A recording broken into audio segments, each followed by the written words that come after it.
आज के इस राष्ट्रीय फिल्म पुरस्कार समारोह में उपस्थित सूचना एवं प्रसारण मंत्री श्री अनुराग सिंह ठाकुर जी, राज्य मंत्री डॉक्टर एल मुरुगन जी, भारत सरकार के वरिष्ठ अधिकारीगण, निर्णायक मंडल के अध्यक्षगण तथा सदस्यगण, गणमान्य अतिथियों, देवियों और स्वजनों, सभी को मेरा नमस्कार।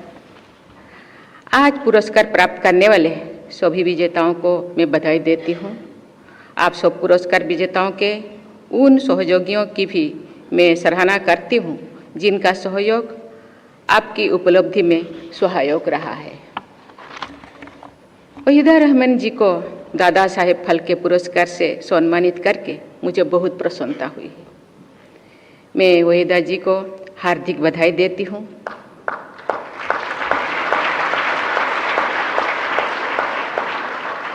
उन्होंने अपनी कला और व्यक्तित्व से फिल्म जगत के शिखर पर अपना स्थान बनाया है। अपने निजी जीवन में भी उन्होंने गरिमा, आत्मविश्वास और मौलिकता से भी युक्त महिला के रूप में अपनी पहचान बनाई है।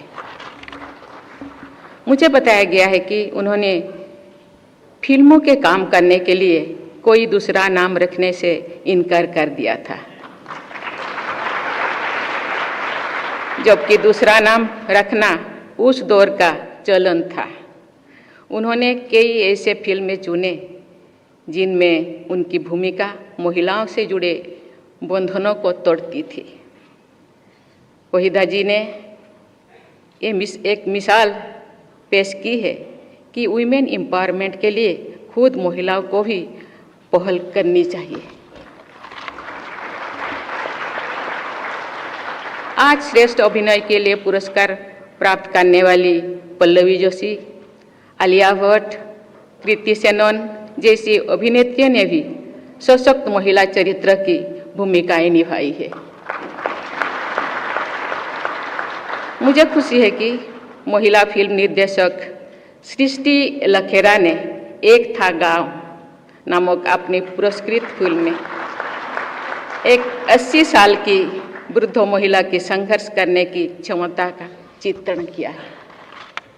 महिला चरित्रों को सहानुभूतिपूर्ण और कलात्मक चित्रण से समाज में महिलाओं के प्रति संवेदनशीलता और सम्मान भी वृद्धि होती है। देवियों और स्वजनों, इस पुरस्कार समारोह में हमने भारत की विविधताओं और उनमें निहित एकता का दर्शन किया है। यहाँ उपस्थित प्रतिभाशाली लोगों ने अनेक भाषाओं, क्षेत्रीय विशेषताएं, सामाजिक मान्यताओं, उपलब्धियां और समस्याओं को सार्थक अभिव्यक्ति प्रदान की है। राष्ट्रीय फिल्म पुरस्कार में कई पीढ़ियों और वर्गों के लोग एक साथ आते हैं। इस वर्ष के पुरस्कार विजेताओं में एक और वहीदा रहमान जी है तो दूसरी ओर बाल कलाकार भाविन है जो गुजरात के निवासी है और रवारी जनजातीय समुदाय से आते हैं। मुझे बताया गया है कि मास्टर भाविन फिल्म में मुश्किल से देख पाते हैं क्योंकि उनके गांव से सिनेमा हॉल बहुत दूर है। फिल्म जगत के सभी भाइयों और बहनों, अपनी फिल्मों के जरिए आप सब भारतीय समाज के विविधतापूर्ण यथार्थ से वंचित परिचय कराते हैं। सिनेमा हमारे समाज के दस्तावेज भी है और उसे बेहतर बनाने का माध्यम भी है। आप सभी आर्टिस्ट भी है और चेंज एजेंट भी है। आज सब देश के बारे में जानकारी भी देते हैं और देशवासियों को एक दूसरे से जोड़ते भी हैं। फिल्म केवल एक इंडस्ट्री नहीं है, ये केवल व्यापार और मनोरंजन तक ही सीमित नहीं है। ये जागरूकता और संवेदनशीलता फैलाने का सर्वाधिक प्रभावी माध्यम है। मुझे इस वर्ष की पुरस्कृत फिल्मों के बारे में जो जानकारी दी गई है उससे मैं बहुत प्रभावित हुई हूँ। इन फिल्मों में जलवायु परिवर्तन, गर्ल्स ट्रैफिकिंग, नारी का उत्पीड़न, भ्रष्टाचार और सामाजिक शोषण जैसी समस्याओं का भी चित्रण किया गया है।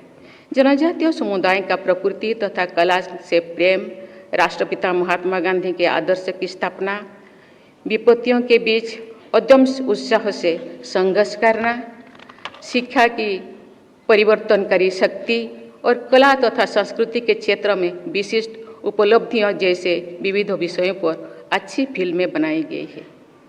मैं लिख सककर ऐसे फिल्में बनाने वाली सभी लोगों की विशेष सराहना करती हूँ।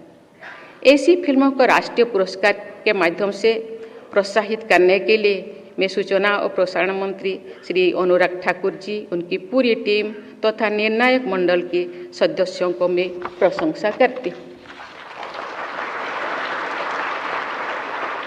मेरा ये विचार है कि भारतीय फिल्मों को देश की सामाजिक विविधता और समृद्ध सांस्कृतिक विरासत का वाहक होना चाहिए।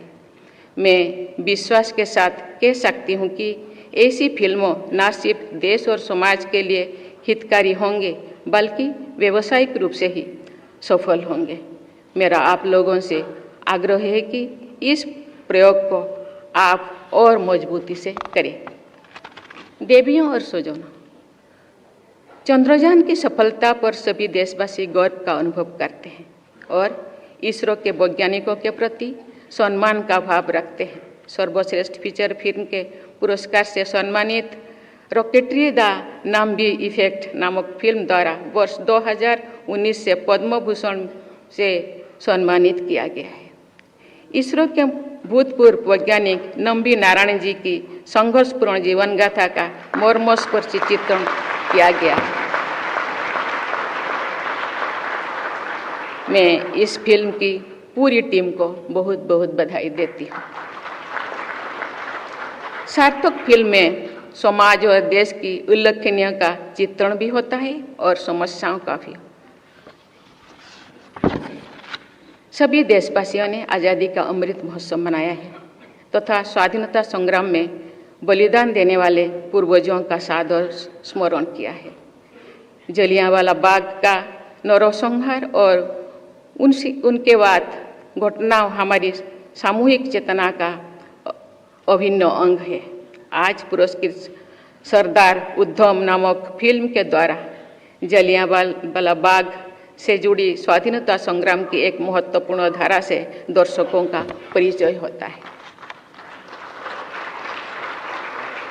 परमवीर चक्र से सम्मानित भारत माता के अमर सपूत कारगिल युद्ध में सर्वोच्च बलिदान देने वाला कैप्टन विक्रम बत्रा ने जीवन गाथा पर आधारित फिल्म शेरशाह को विशेष पुरस्कार प्रदान करने के लिए मैं निर्णायक मंडल की सराहना करती हूं और उस फिल्म से जुड़ी सभी लोगों को बहुत बहुत बधाई देती हूं। राष्ट्रीय एकता के महत्व को रेखांकित करने के लिए इसे हमारी संविधान की प्रस्तावना तथा अन्य प्रावधान में स्थान दिया गया है। सिनेमा द्वारा ऐसे राष्ट्रीय आदर्शों का प्रसार किया जाना चाहिए। राष्ट्रीय एकता के लिए सर्वश्रेष्ठ फीचर फिल्म का पुरस्कार प्राप्त करने के लिए मैं कश्मीर फाइल्स की भी टीम को बहुत बहुत बधाई देती हूँ। जनजातीय संघर्ष को नेतृत्व प्रदान करने वाले महानायक अल्लूरी सीताराम राजू की जीवनी से प्रेरणा लेकर एस राजामौली जी ने RRR नामक बहुत ही लोकप्रिय फिल्म बनाए हैं। उस फिल्म के एक गीत को बेस्ट सॉन्ग का एकेडमी अवार्ड भी मिला है। मैं उस फिल्म की सफलता तथा अंतर्राष्ट्रीय मान्यता के लिए उसकी पूरी टीम को बहुत बहुत बधाई देती हूँ। आज के पुरस्कारों की लंबी किंतु प्रभावशाली सूची में से मैं कुछ फिल्मों और लोगों का ही नाम उल्लेख कर पाई हूँ। आज पुरस्कृत सभी फिल्में और उनसे जुड़े सभी लोगों ने समाज और सिनेमा को बहुत प्रभावशाली योगदान दिया है। मैं सबको बहुत बहुत बधाई देती हूँ। मुझे विश्वास है कि प्रतिभाओं से समृद्ध हमारे देश में सिनेमा से जुड़े लोग विश्व स्तरीय उत्कृष्टता के नई मानक स्थापित करते रहेंगे। विकसित भारत के निर्माण में फिल्मों की महत्वपूर्ण भूमिका रहेगी। इसी विश्वास के साथ मैं अपनी वाणी को विराम देती हूँ। धन्यवाद। जय हिंद, जय भारत।